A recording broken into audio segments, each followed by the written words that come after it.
to another week of Honey's Making Money. Ooh, tonight is good. I've literally just poured myself the biggest glass of wine and I'm feeling all vibey for that reason and another reason because tonight I have my husband on this podcast with me because I think it's a really great opportunity to have my first guest being Hank because he is such a big part of my journey, a big part of my OnlyFans business, and obviously my life. I always get a lot of questions about the man behind the scenes. So here he is. We've got him here today. Now, I do want to let you know he is a man of few words. I have had to absolutely grind him to get him on here and have a bit of a chat with us. So I'm excited to see where this podcast takes us and see what kind of gold dust we can dig out. So let's jump in.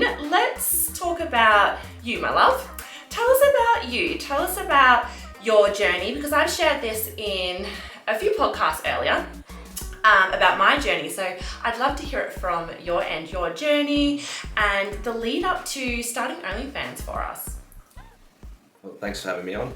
I've been in construction for probably 12, 13 years. Ran my own business for about 7 years, sort of through that COVID period. It was all pretty crazy. And then just got to a point where we're sort of been locked down. We decided we're going to get a caravan.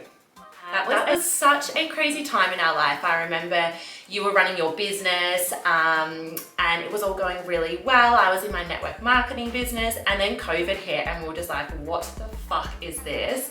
You had days where you couldn't work. You had days where you could only work in particular areas. Like it was just an absolute whirlwind. I remember that so vividly.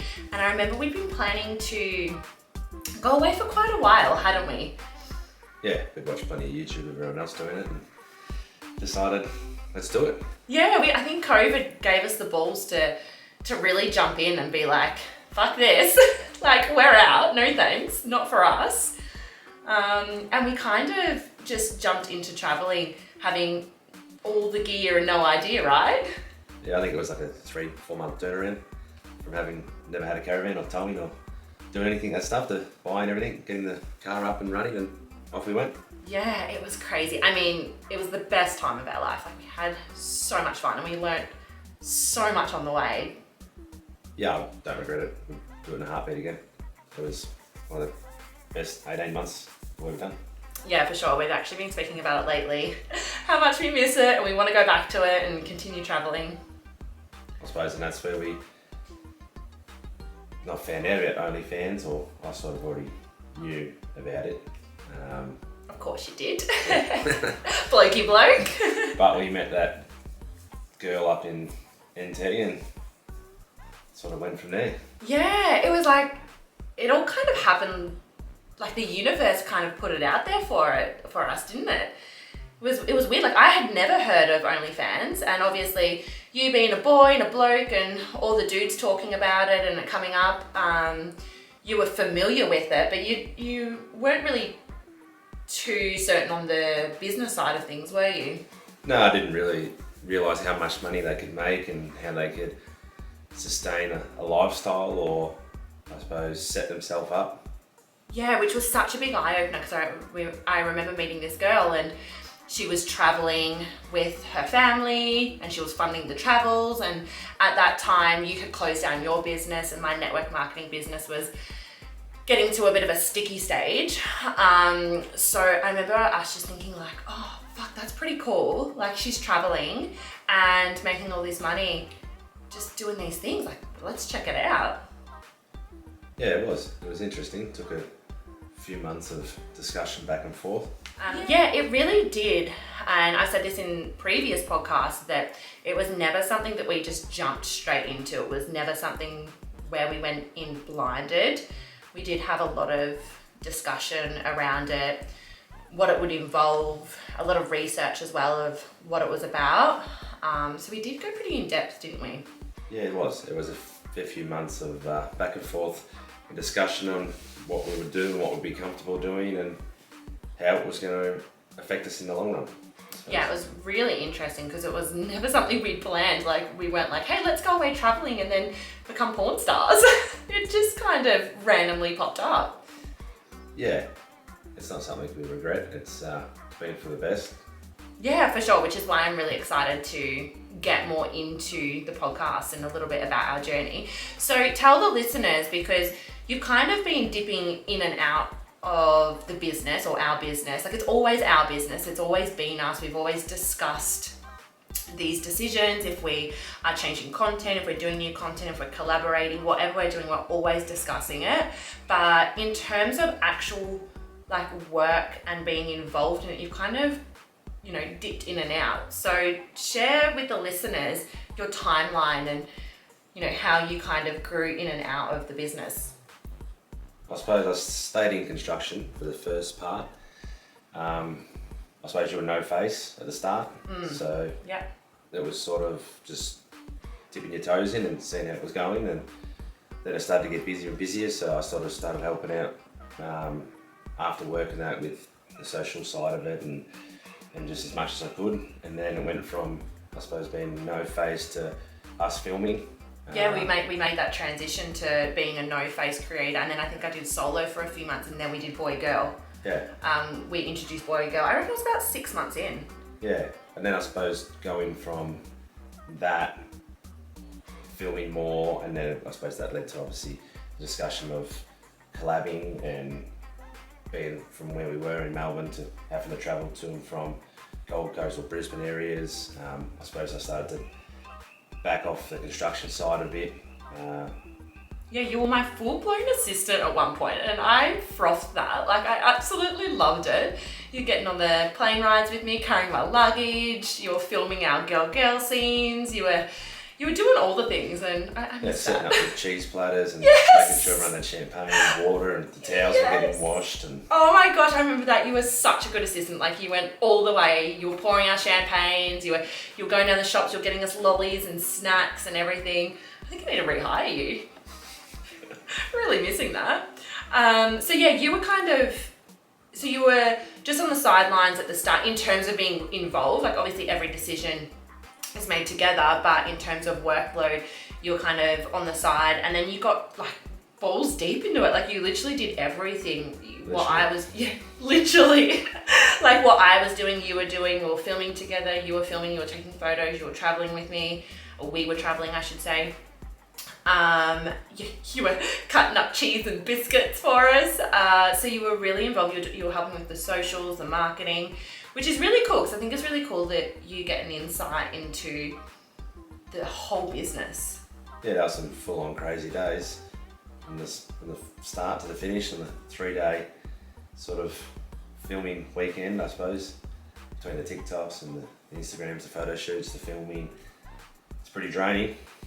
It is. It's a lot. It's I remember we used to come home from those trips and just feel like that we just wanted to go straight to bed. Like, it is a lot, because not only are you meeting new people, you're running businesses, but the actual filming aspect of it, like, to be turned on all the time and be doing all the sexual things all the time, takes a lot of work and energy. So yeah, it is full on. And then you've kind of now like dipped a little bit more out of that, haven't you?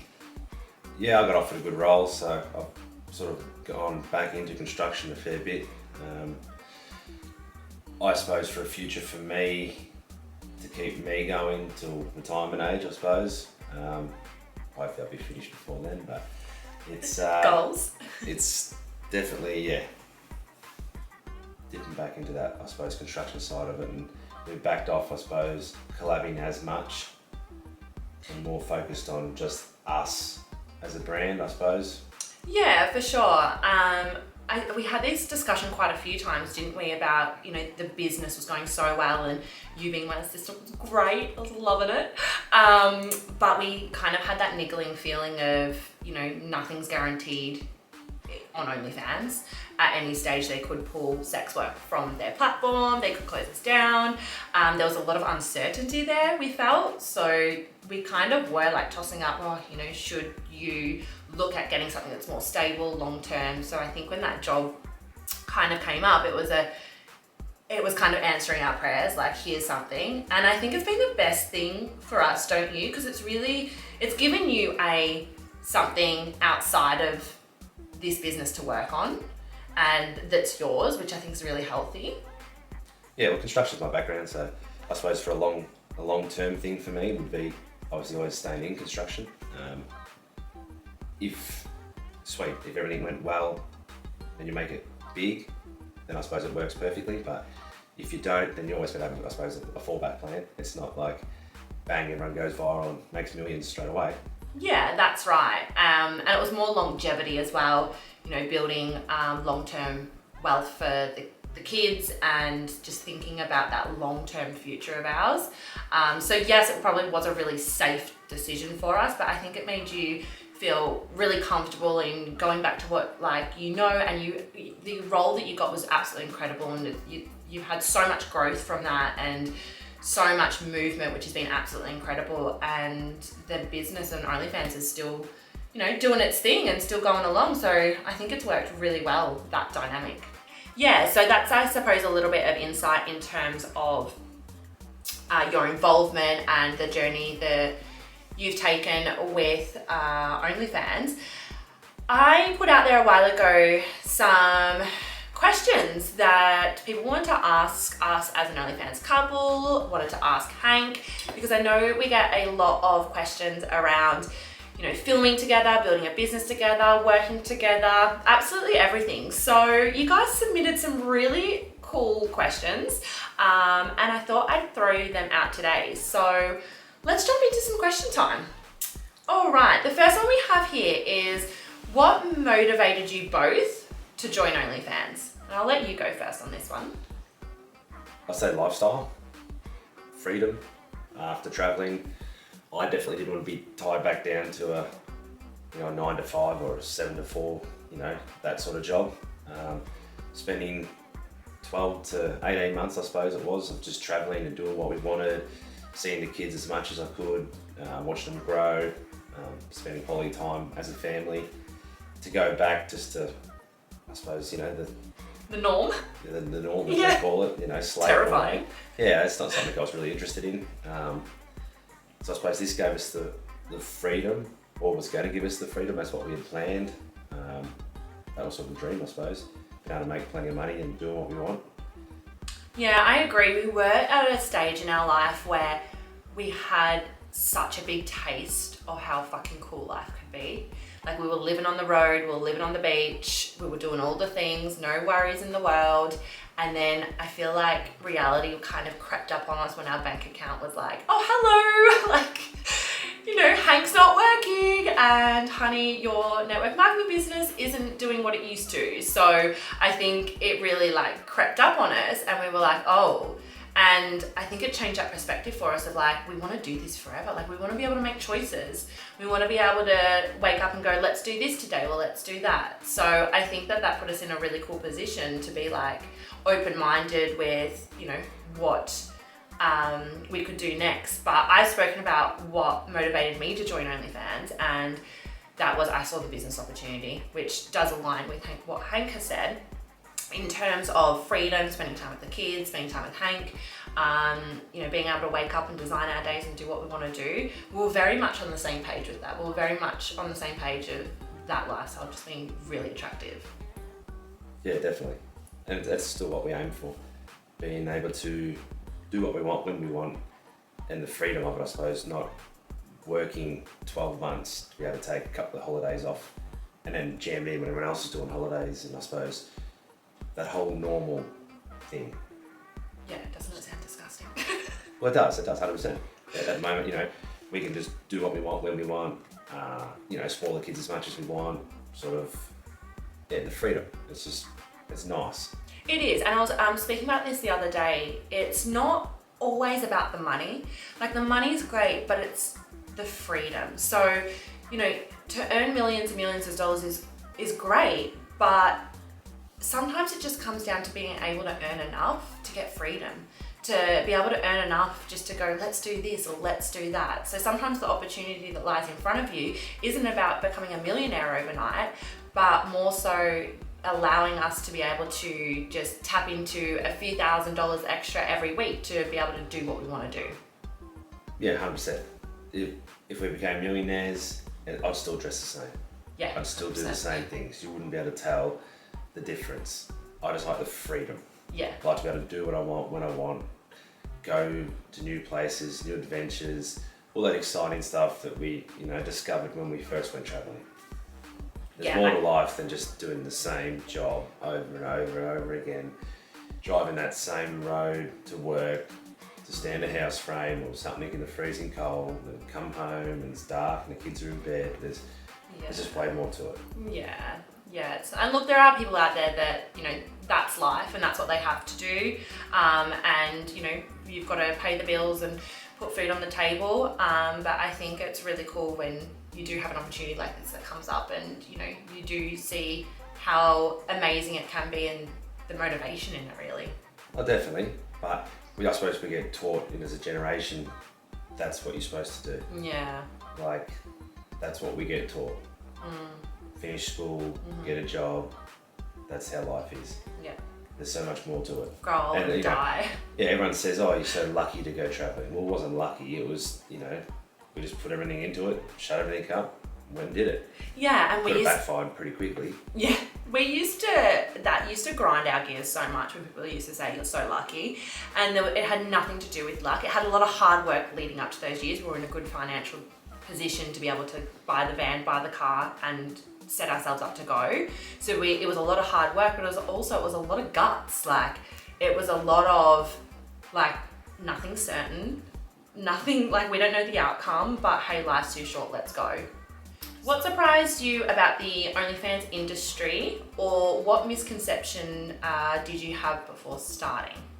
I suppose what surprised me would be the amount of work you've got to put into it, I suppose, to be successful in it. Yes, there are a few women that post a video and go viral and go bang, but to build a brand, be successful.